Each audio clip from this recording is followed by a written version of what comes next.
I want to provide an update on the deadly and devastating tornadoes that have moved across several states in central United States, including touching down across 227 miles of Kentucky alone. I'm monitoring the situation very closely since early this morning. This is likely to be one of the largest tornado outbreaks in our history. Earlier today, I called the governors of the states that have been experiencing severe impacts of the storms, including Arkansas, Illinois, Kentucky, Missouri, as well as Tennessee. And I also spoke with Minority Leader Mitch McConnell of Kentucky. Governor Beshear and I started off the morning together, and he said, as I was watching it on television while talking to him, like all of you have, and his comment was, it looks like a war zone, but worse. Jill and I pray, and I sincerely mean this, pray for those who've lost loved ones and for those who are uncertain of the fate of their loved ones and the debris that you see scattered all over the hurricane's path. They lost their homes, they lost their businesses, and it's a tragedy. It's a tragedy. And we still don't know how many lives are lost or the full extent of the damage. But I want to emphasize what I told all the governors. The federal government will do everything it can possibly do to help. I've spoken several times today with the head of FEMA, the Federal Emergency Management Agency, as well as the director of FEMA, who's already deployed emergency response personnel to these states, search and rescue teams, water and other supplies, and FEMA is on the ground working with each of the states to assess the damages and focus on federal support where it is needed most and how we can get there most rapidly. I also, and apparently it has just been announced, but I also approved the emergency declaration that was requested a couple of hours ago by Governor Beshear of Kentucky. That's going to accelerate federal emergency assistance for Kentucky right now when it's urgently needed. And I stand ready to do the same for the governors of the other states, and I've made it clear to them if they request emergency declarations. I've also requested that FEMA offer additional federal resources, including help with temporary housing where homes have been wiped out or too badly damaged to live in. And I also asked FEMA director to let the states know what they may not be aware of, what they may be entitled to, because they don't necessarily know all that's available from the federal end. We're going to continue to receive, I personally am receiving regular updates, and my staff is continuing to reach out to the mayors, the county officials, and other local leaders in these states affected by the tornadoes. And my heart goes out. I was told that earlier this morning that one of the equivalent of a county executive, one of the folks in Kentucky, was lost in this tornado.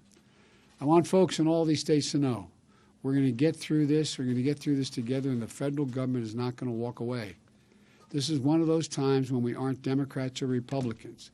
Sounds like hyperbole, but it's real. We're all Americans. We stand together as the United States of America.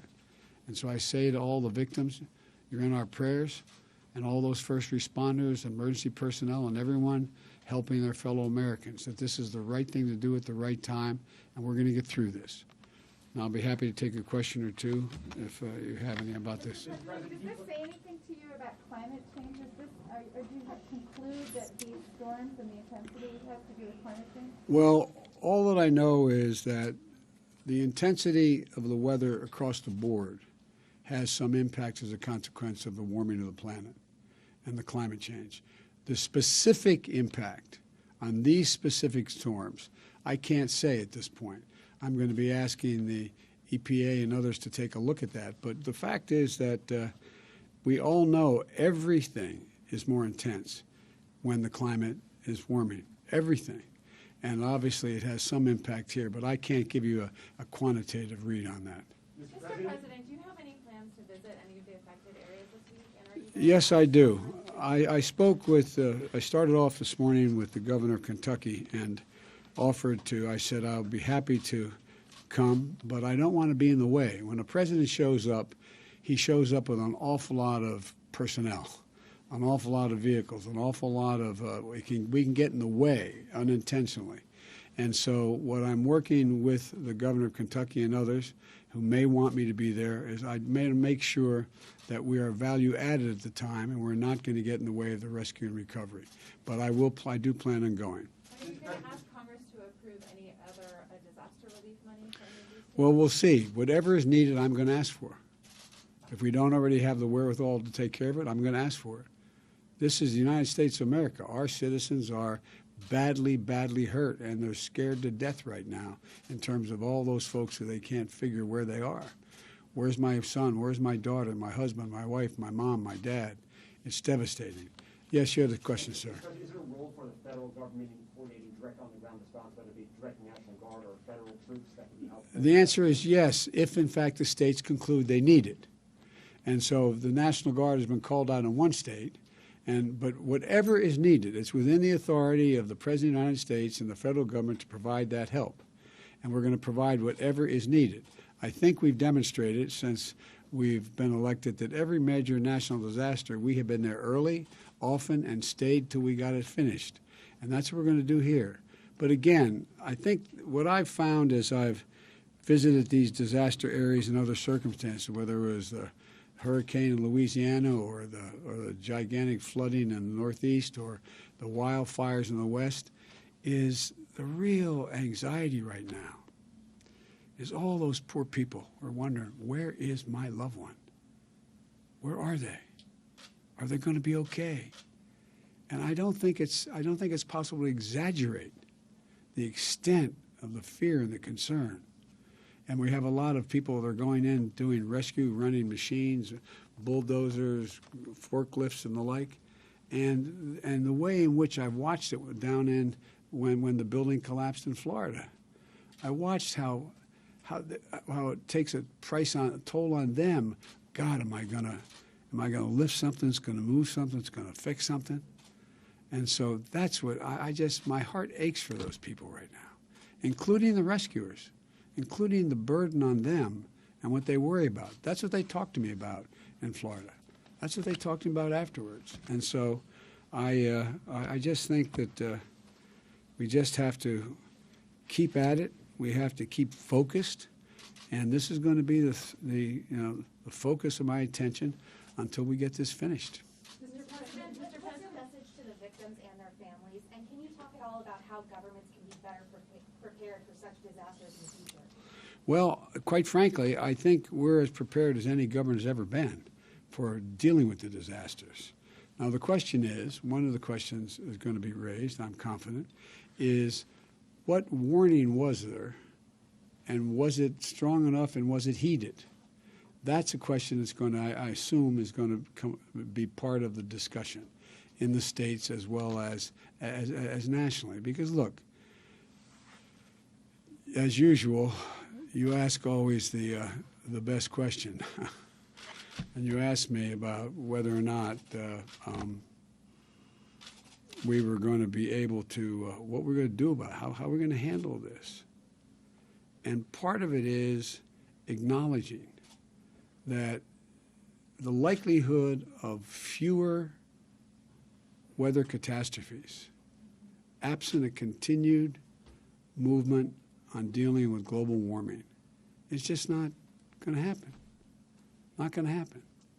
Like I said, we didn't think, and I think the best example for me has been, and what struck me the most, we always had wildfires. But who in God's name thought we'd see this calendar year more territory burned to the ground, every tree, every home, every road, larger than the state of New Jersey, from the Hudson River down to Cape May. So we have to act. But the first and urgent piece here is we have to save anyone who's still alive. We have to care for them if we can get them to hospitals. And we have to take care of all those families. Look, I know you're all pros asking the questions. Imagine if your home's in the path. What do you go home to? What do you worry about? I mean, everything's gone from that baptismal photograph to the wedding picture to the picture of your oldest daughter in a ballet. I mean, it's profound. It's just profound, and but I promise you, whatever is needed, the federal government is going to find a way to supply it. Thank you all so very, very much. Thank you. What made you decide U.S. ground combat troops off the table when it comes to Ukraine? They never were on the table. And are you ready to send American troops into war and go into Ukraine to fight Russians on their battlefield? Look, here's the deal.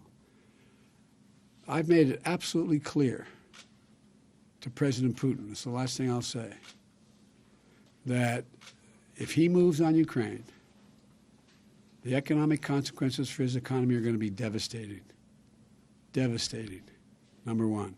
Number two, we will find it required that we'll have to send more American and NATO troops into the eastern flank, the B9, all those NATO countries where we have a sacred obligation to defend them against any attack by Russia. And number three, the impact of all of that on Russia and its attitude, the rest of the world's view of Russia, would change markedly. He'll pay a terrible price. And so it's, and we are going to continue to provide for, and we have and continue to provide for, the defense capacities for the Ukrainian people. Thank you so much. What